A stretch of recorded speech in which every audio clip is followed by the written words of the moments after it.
Okay, we are on the button again, and middle position is raising. This is Pot-Limit Omaha 500 now, and we are calling. I mean, there is merit 3-betting this hand, but I like the call. You would need to have a read on someone opening way too loose to 3-bet this, or someone 4-betting too loose, and you are 3-betting, 5-betting, getting this in because this hand is strong enough against two wide opening ranges.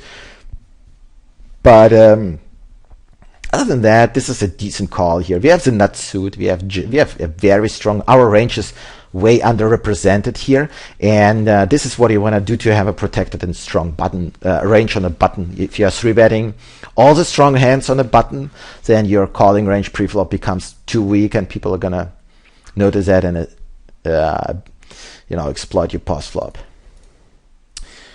Over here, big blind decides to 3-bet. In general, especially the lower the stakes you play, he's gonna have a strong hand. I would say ace, Broadway cards, aces, kings, ace, king, king. Well, the kings will be king, king, queen, jack, king, king, queen, 10. So it's gonna be king, king, Broadway card. So if MP actually decides to, you can fold to a 3-bet regardless what MP does, unless MP 4-bets. But I would say his range is pretty strong here. So he calls and we call. And a flop is, we flop top pair with a weak kicker. Well, not weak kicker, but ace king is just so much in big blind's range or MP range. And the preflop 3-better decides to c-bet. His sizing 95 into 138. I think it's pretty good. He's representing aces, so it doesn't matter how much he bets anyway. And then rundowns, pretty good bet sizing. And the times he has, I would say he's never betting bluffs over here. Only very strong draws, 8, 9, 10, top set. Top pair like ace king, jack 10, all this type of hands he's betting. He's not c-betting queen queen jack jack anymore here, or queen queen 10 10 multi-way. No way he does that. So if MP calls over here, I think we have to call if he calls.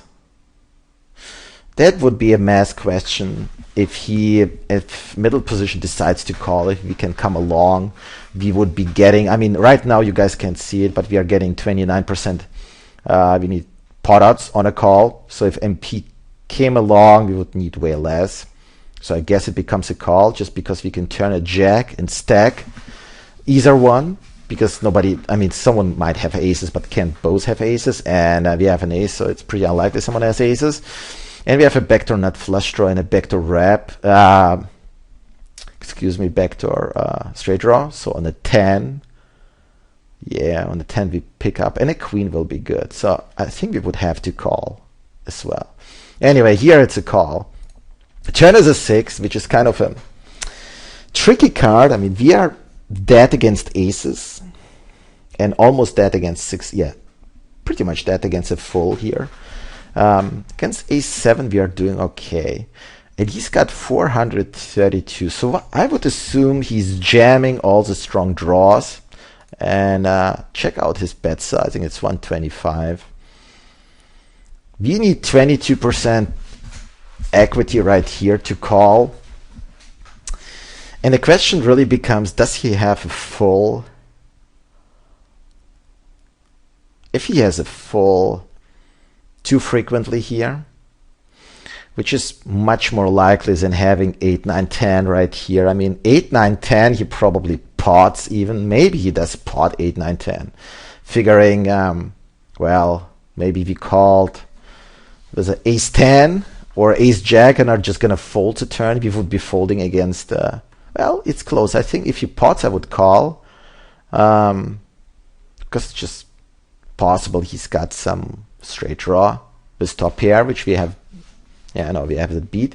But over here, 125. So we have 8 outs to the flush.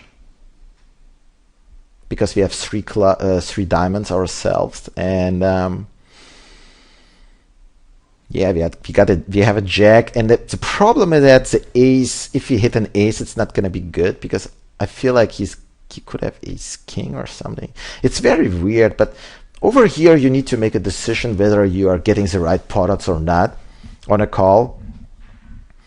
And the problem is kind of, if we were heads up on a flop and someone bets a flop and bets this small on a turn, you're always calling just because of the pot odds, and he has a bluffing range much more often. But over here he bets a flop and now bets a turn and almost looks like he's milking you. So I actually lean, you against, like, all right, let's say game theory optimal, you are not folding here, because if you're folding here, you're just being exploited because you are folding too much. I mean, if you're folding this hand, which is like the best top pair type of hand you can have besides ace king, but you gotta redraw here. The only hands you're calling with are ace 7 and a full, which you don't have often enough anyway. Yeah, you could say you have ace 8, 9, 10 with a flush draw sometimes here, which you could have, but you probably jam the flop. Who knows? Yeah, you are jamming this. You don't have it too much, so you're overfolding the turn in this case. So game theory optimal, you have to call over here, just in case he's bluffing. He could be bluffing with 4-5.